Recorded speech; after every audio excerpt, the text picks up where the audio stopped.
Okay, welcome SUPERTRINIs. I'm just gonna get straight into it. Firstly, lately the opposition of our country, the UNC or UNCA, whichever alliance, whatever you want to call it, has been performing miserably, performing their role, their function as opposition in our society. In the face of all the things that's been happening with the UDCOT investigation, the CIB collapsing, we've had to deal on a daily basis with the latest tit-for-tat news on the front cover about Ramesh and Jack trying to usurp leadership of the UNC party from Pandy, Baz. Now, there's a number of things I'm trying to phrase it in a way that's too diplomatic, but the reality is a party is supposed to be bigger than any one individual. So in reality, you can't really usurp leadership from Baz Pandy. I mean, he has to be a human being. He's one man. And I think a lot of people have raised him to the level of deity where they have lost all sense of reality, right? There's a certain base of the UNC who only respond to Baz for whatever reasons, alright? There are many of them. They're going to say that he's been with the party from the inception and he represents the common grassroots man, well, the common grassroots Indian man, I think. And they identify with him as such. And he's the only one who can invigorate the party, right? He does, more so than Ramesh or Jack. Now, Jack is the wallet to the UNC. There's no doubt about that. And I'm not really sure what Ramesh's function is other than to cause hell.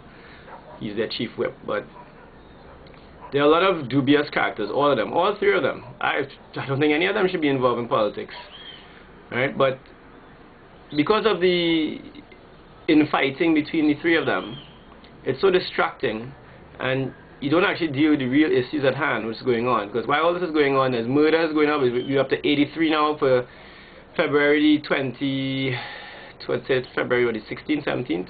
83 murders, not good. Now, if you want to tackle the real issues that face this country, the poverty, the transportation problems, the guns, the murders, it just goes on and on and on. How can we focus on these issues when we're dealing with infighting within the party? And I think one thing the UNC needs to recognize, there's been a lot said about the results of the last election, about how the COP is really responsible for PNM being in power and a lot of name slang. And I think anybody has not heard about Pandy's tirade after the results came out.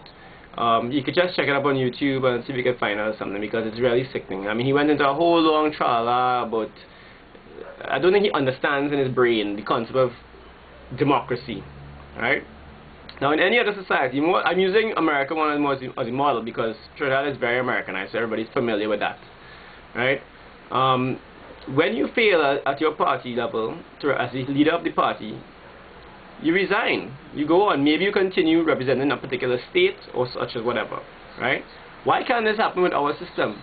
Instead we have these desperate old men who grab for power and strangle anybody trying to come up through the ranks to perhaps breathe some fresh life and new ideas into the party and invigorate the party to make it more attractive to the mainstream. I don't think there's any doubt in my mind that the UNC is an extremely left party, right? No more different than PNM is an extreme right. But I'm not really sure what they can do to move beyond their capabilities now than to get rid of Baz Pandy. I mean, you need to have some new life into the party. It's just not going to work any other way. And the man is pushing 80 for crying out loud. 80! I mean, let's put aside, there's so many reasons why I don't want Baz Pandy to be the leader of the UNC. Right? Aside the fact of the corruption charges back from when he was the Prime Minister, with the £1 million he took, or $1 million he took from Dupree, who by the way is the head of the CIB, which just crashed, right, to pay for his daughter's college education as a gift, right?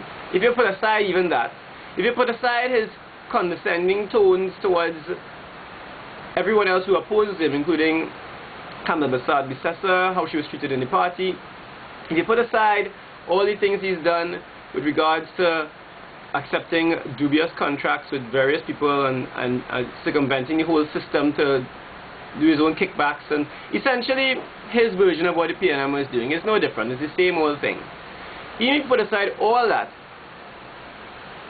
there's one main issue I just can't get my head around, which is Pastor Pandey is too old. The man is 80. Even if you look at it just from a basic biological health reason, the man had a triple bypass in 2001 or 2000, somewhere around there. What are you waiting for? A quadruple bypass? A quintuple bypass? I mean, it's ridiculous. He could drop down dead at any minute. Why would I, as a sane, rational young person, put my vote for someone who could drop dead of a heart attack at any time? It doesn't make sense. It's not rational. Alright? Then there's also the question about his